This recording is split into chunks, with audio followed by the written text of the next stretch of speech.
Savez-vous que chaque ménage stocke en moyenne 2,5 kg de piles et batteries usagées? Du salon à notre salle de bain en passant par la chambre, sans oublier la cuisine, tous ces appareils fonctionnent avec des piles ou des batteries rechargeables. Que devons-nous faire lorsqu'elles ne fonctionnent plus? Suivez-moi, j'ai la solution. Surtout ne jetez pas vos piles et batteries usagées avec vos ordures ménagères, car elles contiennent des matières dangereuses, mais surtout des matières recyclables. Ayez l'éco-réflexe et rapportez-les dans les bornes Battery Box, situées dans les points de collecte près de chez vous, comme en mairie.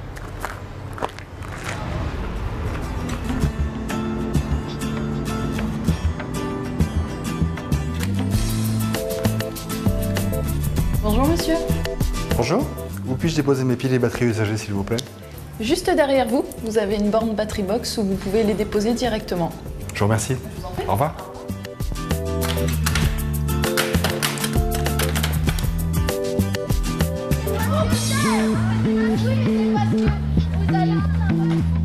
Tiens, ouais.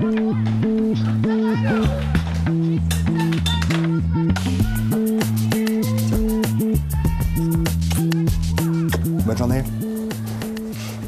Vous pouvez aussi les déposer en emmenant vos enfants à l'école.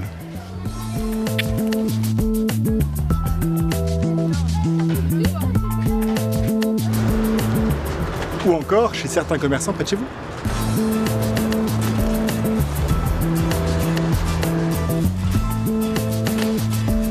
Avec ses partenaires, l'éco-organisme Screlec a équipé plus de 15 000 points de collecte grâce à son programme Battery Box, composé d'outils de collecte directement accessibles aux consommateurs. Alors, pensez-y.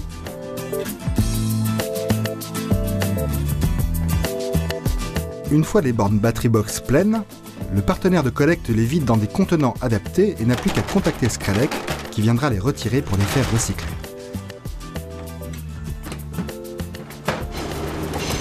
Justement, allons voir maintenant l'intérêt de collecter nos piles et batteries usagées afin de comprendre ce qu'elles deviennent et comment elles sont valorisées. C'est par là. À l'issue de la collecte en magasin, dans les écoles ou en mairie, Screlec, avec des prestataires sélectionnés, organise et contrôle les étapes suivantes. Regroupement, tri, traitement et valorisation. Commençons par le regroupement, comme par exemple sur ce site d'Épure Île-de-France à Stein, avec Neboja Magique. Suite aux différentes collectes de piles et batteries auprès des différents clients Screlec, notre chauffeur vient sur notre plateforme de regroupement Épure Île-de-France afin d'y décharger les piles et batteries. La première opération est de peser toutes les piles et batteries sur notre système de pesée électronique, de manière à y reporter les poids sur le bord de route suivi de déchets.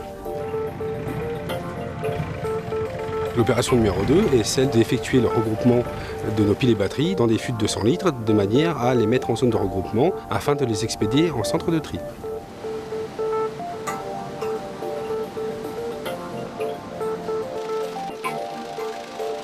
Ce tri est effectué par des personnes ayant une bonne connaissance des différents types de piles et accumulateurs, ce qui permet d'obtenir de très bonnes qualités de tri. Ainsi, on parvient à obtenir un très bon taux de recyclage des métaux qui sont contenus dans les différentes familles de piles et accumulateurs triés.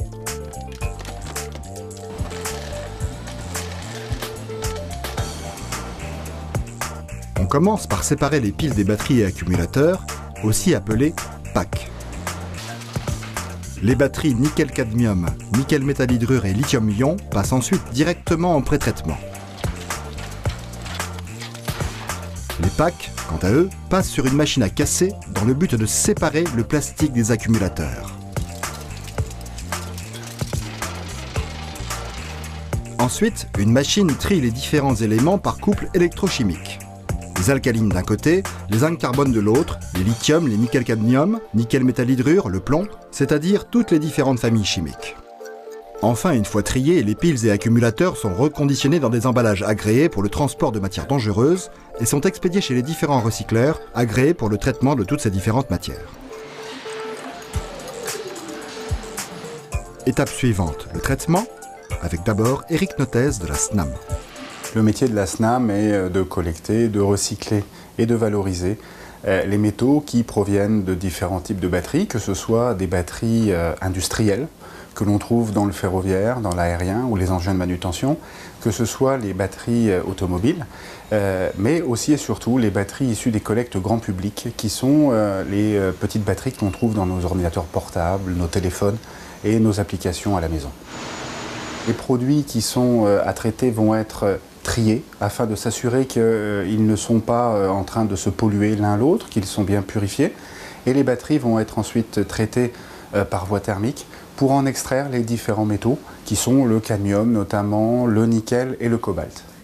Alors le but de notre entreprise, société MBM, en effet dans le cadre du traitement des piles-boutons, c'est de retirer le mercure qui est à l'intérieur, mais pas de n'importe quelle manière.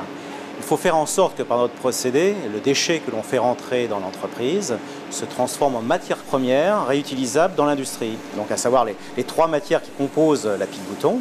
D'un côté l'acier, l'enveloppe, le pulvérulent qui compose aussi le couple électrochimique, ainsi que le mercure. Ces trois produits retourneront soit dans l'industrie de la métallurgie, soit dans celui du mercure pour faire par exemple des nouvelles piles-boutons, des lampes d'éclairage public. Les pulvérulents, ce sont des métaux à base de zinc, de cuivre, d'argent et d'autres différents métaux. Donc, ils seront séparés par électrolyse et repartiront donc, dans les utilisations diverses et variées des métaux. C'est ce qu'on appelle le recyclage en boucle fermée. Rentre un déchet, ressortent des matières premières. Donc, notre activité à Valdy, sur son site de Feur, c'est de traiter des piles alcalines salines contenant moins de 500 ppm de mercure. Aujourd'hui, nous travaillons donc sur un rythme de 200 tonnes par semaine en valorisation de piles alcalines salines. Cette capacité évolue tous les ans et nous visons donc une très forte augmentation de nos capacités de traitement dans les années à venir. En ce qui concerne le process, celui-ci est basé sur une fusion et une sublimation directe de l'oxyde de zinc. Le fer et le manganèse sont précipités dans le métal en fusion et le zinc est évaporé et se retrouve donc sous forme d'oxyde de zinc dans l'aspiration et filtration.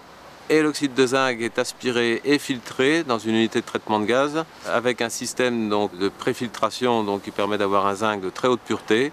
Et les effluents gazeux, eux, sont traités dans des unités de filtration secondaire et tertiaire pour purifier dans leur totalité les rejets gazeux. Donc la première opération que l'on va mettre en place est une opération qui va consister à décharger totalement la pile. Donc pour ce faire, on la trempe effectivement dans un électrolyte spécifique, de manière à limiter considérablement tout risque d'inflammation et d'explosion. L'opération de broyage va être réalisée dans un milieu aqueux, avec une solution particulière qui va être en permanence aspergée sur le broyeur. On va obtenir à ce moment-là ces deux solutions, une solution pour les lithiums primaires qui est majoritairement constituée de matières de composés organiques, de solvants organiques. Et dans le cas des lithium-ion, accumulateurs lithium-ion, on va obtenir à ce moment-là une solution fortement chargée en cobalt.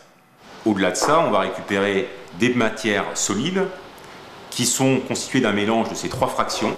Ces trois fractions récupérées seront ensuite orientées vers un second outil, vers une seconde ligne, où là on va opérer à la séparation par voie magnétique, par criblage des différents constituants.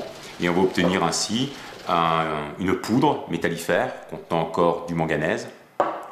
On va obtenir du fer métal qui sera valorisé vers les filières de l'acierie. Et puis un papier plastique, qui lui va être orienté vers des filières de valorisation énergétique, entre autres dans des incinérateurs de déchets dangereux. Vous aurez compris l'intérêt de ces différents traitements.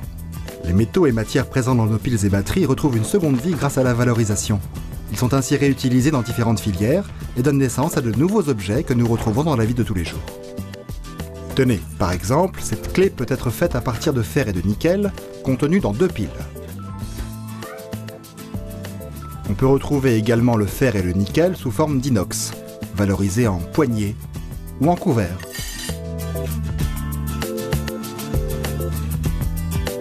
Ma canette de soda, elle peut être en acier ou en aluminium recyclé.